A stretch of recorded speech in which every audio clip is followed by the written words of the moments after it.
हर हर महादेव दोस्तों, मैं कविता त्रिपाठी अपने यूट्यूब चैनल में आप लोगों का स्वागत करती हूँ। कैसे हैं आप, ये बताने के लिए कमेंट में हर हर महादेव जरूर लिखिएगा। तो देखिए, सावन का महीना शुरू होने वाला है, तो आप किस प्रकार से ये थाली तैयार कर सकते हैं ताकि मंदिर जाकर आप पूजा आराम से कर सकें। पहले से ये थाली और ये सामान जो जो सावन में हम चढ़ाते हैं भोले जी को, भोलेनाथ को, वो सब चीज़ें मैं आप लोगों को पूजा सामग्री दिखाऊंगी कि कौन कौन सी चीज़ें आप लेकर मंदिर पर थाली तैयार कर कर ले जा सकते हैं। अगर आप सावन का सोमवार करते हैं तो भी यही सेम थाली रहेगी पूजा की।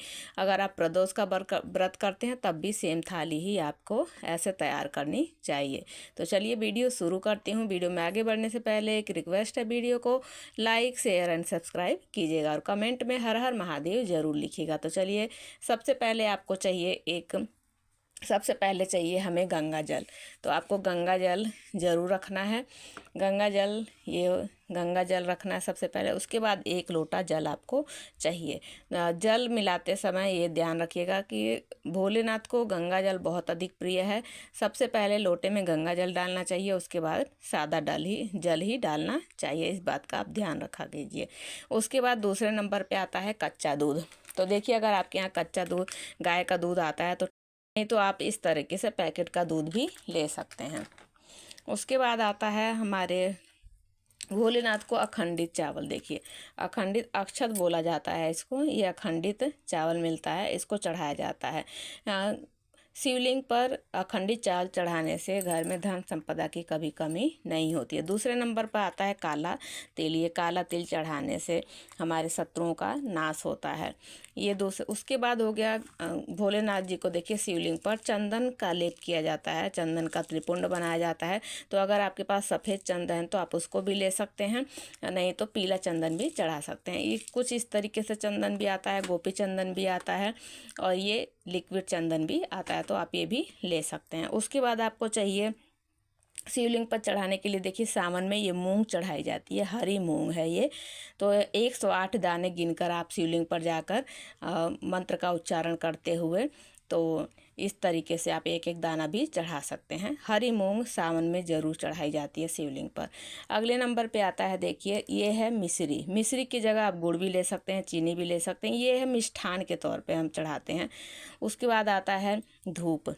देखिए धूप है ये, धूप बत्ती आपको रखनी है, माचिस रखनी है। माचिस ज़रूर रखनी है क्योंकि अधिकतर ऐसा होता है कि माचिस हम भूल जाते हैं। उसके बाद शिवलिंग पर पहनाने के लिए भोलेनाथ जी को हम ये होता है जनेऊ। अगर जनेऊ आपके पास नहीं है तो आप ये कलावा भी रख सकते हैं। देखिए,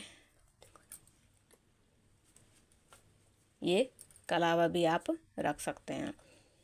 ये अगर आपके पास जनेऊ नहीं है तो कलावा भी, वस्त्र रूपी कलावा भी आप चढ़ा सकते हैं। दीपक प्रज्वलित करने के लिए एक दीपक आपको तैयार मिट्टी का दीपक ले जाइएगा वहाँ पर शिवालय पर चढ़ाने, दीपक जलाने के लिए। उसके बाद आपको एक इत्र चाहिए। इत्र आप चंदन का भी ले सकते हैं, केवड़ा छोड़कर। केवड़े का इत्र आपको नहीं रखना है, बाकी आप गुलाब का इत्र ले सकते हैं के और चंदन का इत्र ले सकते हैं। इसके बाद देखिए आता है भगवान को चढ़ाने के लिए ये पुष्प। तो आप सबसे पहले देखिए ये धतूरे का फूल है, धतूरे का फल भी आता है, वो भी अगर आपको मिल जाए तो वो ले सकते हैं, ये चढ़ाया जाता है। ये है देखिए, ये आकड़े का फूल है सफ़ेद, ये भगवान भोलेनाथ को बहुत अधिक प्रिय है। ये अगर आपको मिल जाता है तो ये चढ़ा सकते हैं। सफ़ेद पुष्प है, ये सफ़ेद पुष्प मिल जाता है आपको। सफ़ेद रंग की चीज़ें भगवान को अधिक प्रिय हैं, भोलेनाथ जी को चढ़ाई जाती हैं, तो ये आप चढ़ा सकते हैं। पुष्पों में ये कनेर का पुष्प भी भगवान भोलेनाथ को बहुत अधिक प्रिय है, ये भी आप ले सकते हैं अगर मिल जाए तो। उसके बाद देखिए ये समी का पुष्प है। समी का पुष्प शिवलिंग पर हमें ज़रूर चढ़ाना चाहिए। एक पुष्प चढ़ाने का ही कई हजार पुष्प चढ़ाने का, 1000 पुष्प चढ़ाने का हमें फल मिलता है। तो ये पुष्प अगर आपको मिल जाए, अगर पुष्प नहीं मिलता है तो आप इस तरीके से समी पत्तियाँ भी ले सकते हैं, उसको भी चढ़ा सकते हैं। ये देखिए बेलपत्र भी भोलेनाथ जी को बहुत अधिक प्रिय है। तो ये डंठल जो होती है इसकी तोड़कर ही आपको चढ़ाना चाहिए और हमेशा जो ये चिकनी साइड होती है वो ऐसे शिवलिंग पर चढ़ाना चाहिए। इस पर आप चंदन से राम राम भी ले सकते हैं, नहीं तो तीनों पत्तियों पर तिलक करके भी शिवलिंग पर चढ़ा सकते हैं। तो ये संख्या आप 3, 5, 7, 11, 21, 51, 108 ऐसे लेकर चढ़ा सकते हैं। उसके बाद देखिए ये होता है अपराजिता का पुष्प। अगर आप अपराजिता का सफ़ेद पुष्प मिल जाता है तो आप वो भी चढ़ा सकते हैं, नहीं तो ये नीले रंग का पुष्प भी आप शिवलिंग पर चढ़ा सकते हैं। ये हो गया।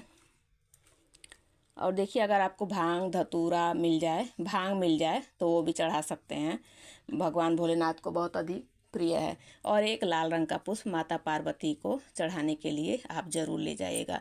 लाल गुड़हल का फूल हो गया, गुलाब का हो गया, ज़रूर ले जाइएगा चढ़ाने के लिए।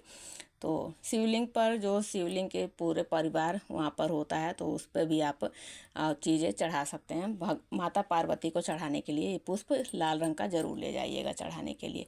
उसके बाद हमें मिष्ठान पर देखिए मौसमी फल भी ले सकते हैं, जैसे केला हो गया, आम हो गया, जो मौसमी फल आते हैं वो आप ले सकते हैं। उसके बाद भगवान की करनी है। हाँ देखिए ये आपको अष्टगंध भी आता है, ये अष्टगंध कुछ इस तरीके का आता है, वो भी आप ले सकते हैं। ये भी पीले चंदन की तरह होता है, ये भी भगवान को चढ़ाया जाता है, श्रृंगार किया जाता है। अभ्रक होता है, अभ्रक अगर आपको मिल जाता है तो आप वो भी ले सकते हैं श्रृंगार के लिए।